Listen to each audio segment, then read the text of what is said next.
девать, он полез на шею. Он полез на шею, он не подвигает руку вперед. Он полез, я смотрю, он встал. Physical, everything, game plan, everything is intact. We have Habib back cornering him, so I'm very, very happy about that because that just means we're going to have the best corner, we have the best fighter, we're going to have the best win. Утренняя тренировка такая легкая, чтобы раскидаться, чтобы привести тело в тонус перед боем. Все хорошо, все отлично, альхамдулиллах, ислам. Скрытые таланты, Ахмад. Sacrifice everything that you have. If you want to become the best, there is no family. If you want to spend time with your family, kids, okay, be with them. You're gonna become best family man. I'm not against family people. I just say if you want to become best in this business, you have to sacrifice. Get better the day after and eliminate all of those little minor shot selections that don't work and minimize it into the perfect game plan. Best in a short period of time.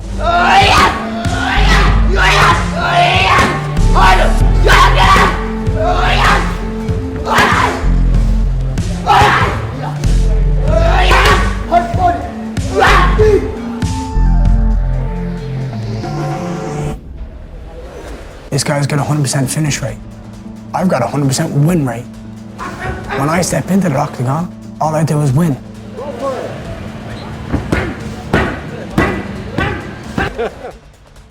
What is the ultimate goal in fighter? It's okay? Yeah? Is to leave behind a legacy where it is inarguable that I am one of the greatest of all time. That the body of work, the performances I've done and the names that I've fought and the way I've gone out and beat people means that when you talk about the greatest of all time, my name's in that conversation. What excites me about this fight is the fact that no one has solved this puzzle. No one has solved his jigsaw puzzle and no one has solved mine. And both of us are going to win there and try and solve each other's puzzles. And I'm excited for that because it's something you don't see a lot in the UFC. We don't have a lot of elite level competition. Weighing in on his own worst-case scenario, Ian Garry admitted the outcome he's most wary of against Islam Makhachev isn't a knockout or submission, but simply being held down for a dull, drawn-out 25-minute fight. He credited Makhachev's grappling and wrestling as phenomenal in their own right. Being held down for 25 minutes and just having a boring fight. He's a phenomenal wrestler, a phenomenal grappler. And if you allow him the ability to stay on top and utilize his grappling and his wrestling, he can suffocate you and just lie on you like a weighted blanket and you just find it so hard to move. And I'm like, that's not fun for anyone. It's not fun for me. It shouldn't be fun for him. And it's definitely not fun for anyone watching.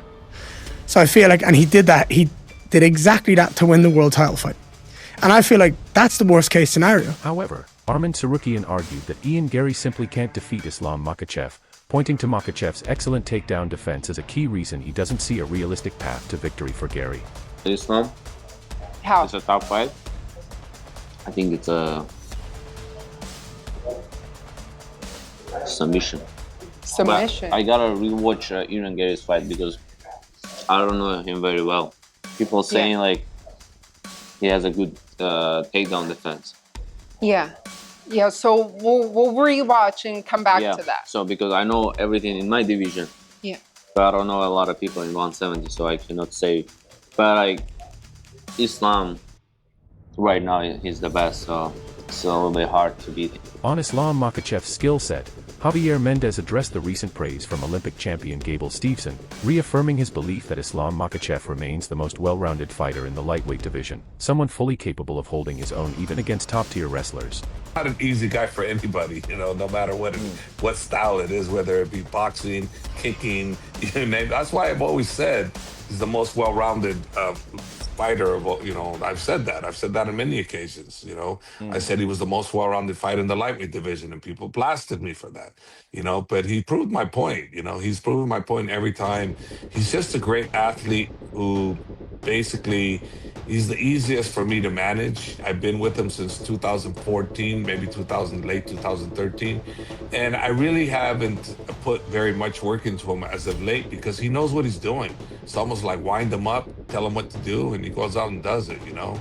With Habib in his corner and me in his corner, and then he has Saif Sapula, his other guy, that's a great coach, Taekwondo coach. You know, he does fantastic. Analyzing the ground assessment, Mendes broke down Gary's chances if the fight hits the mat, acknowledging that while Gary is a highly skilled and rangy striker, he doesn't view him as posing a significant ground threat to Makhachev.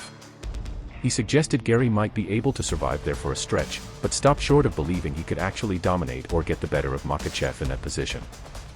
He does well with Islam on the stand-up because he's rangy, he's tricky, all those. But on the ground, he doesn't. He does okay, but he doesn't survive on the ground. I don't think. I mean, well, okay, he might survive 5 rounds, but he won't get the best of Islam on the ground. That I'm 100% sure about that. On the stand-up, he's pretty tricky. So one punch can change everything on that. One kick, one punch, one knee. You know, so that's a different story. But on the ground, I don't see him dominating. I see him surviving, possibly. So, yeah, I could see that. But and then the takedown defense that he has is decent, but not great enough to stop Islam from taking him down. On the confidence Gary brings into the fight, the discussion turned to his length, speed, and distance management as genuine strengths heading into the matchup. While acknowledging that these kinds of attributes often get reduced to throwaway terms by analysts looking for something to praise, the point was made that Gary's real ability to perform under high pressure is what actually separates him, making him a legitimate threat. I mean, you know, dude, I don't think Islam has a lot of weaknesses. He's never fought someone as long and tall as me. He's not fought someone as fast as me. He's not fought someone who has the distance management, the boxing capabilities, the head movement that I did, but also the takedown defense. He might get me now. I hope he does. Because I want to prove to the world that he can't. I want to prove to the world that I can get back. I want to prove to the world that I can beat him in his own world. I don't care how long he's trained in that area. I don't care if he's an internationally recognized master of Sambo or not. I'm going to bounce him on his skull. I'm going to take his title. I'm going to take his throne. And I'm going to finish that consecutive win streak. On the underestimated factor, Chael Sonnen closed out his analysis by making the case that Gary is genuinely better than he even gives himself credit for, pointing to a pattern of consistently elevating his performance when the stakes are at their highest. In his view, Gary belongs in the conversation as a top 3 level talent, one he considers destined to eventually get his shot at the title. Ian Garry also, here's the problem with Ian. He's better than he thinks he is. You watch Ian, you think he's just brash, confident, Irishman.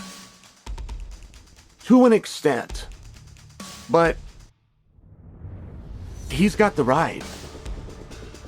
Ian Garry, if he's not the best in the world, and that's what we're going to find out. If he's not the best in the world, he's top 3. Could you imagine? 6 billion men walk this earth and you can beat up all of them, but maybe 1 or 2. Could you imagine? Ian's that good. He just doesn't know it. I remember when Ian broke into the top 15 and he went and tattooed 15 on his body. In the case of Ian Garry, Sonnen made the argument that he's a far more formidable opponent than most people currently give him credit for. Rather than dismissing him as just another challenger, Sonnen pointed to Gary's physical attributes as genuine tools that could create real problems for Makhachev, suggesting there's more substance behind Gary's confidence than the general public seems willing to acknowledge. When I talk about it's a trade-off, okay, Ian does have this ability to get points, scoring him, keep him at range. He has that ability. Islam wishes that Ian was even taller and even longer and had even more ability, because as a wrestler, it just gives him more to get under. Taking a tall guy down is so much easier, just because there's more body to grab. So that's gonna be an interesting trade. What I didn't love that Ian Garry said is, I want to prove to the world that he can't submit me.